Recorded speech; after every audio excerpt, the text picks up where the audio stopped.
Me empresta a tua Bíblia aí. Me empresta aqui. Eu tô lá em Boston pregando. Antes de eu pregar em Boston, veio um varão para querer me intimidar e falou assim: pastor, aqui tudo é diferente, pastor. Eu falei: é mesmo, varão? Ele: tudo é diferente. Aqui a cultura é diferente, os crentes é diferente, aqui tudo é diferente, até a palavra que se prega aqui, os pastores pregam diferente. Eu falei: varão, a cultura é diferente, o povo é diferente, as igrejas é diferente, mas só tem um detalhe: a palavra é a mesma.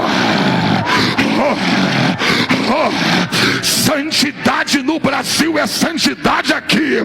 Jesus disse: eita, eu vou falar.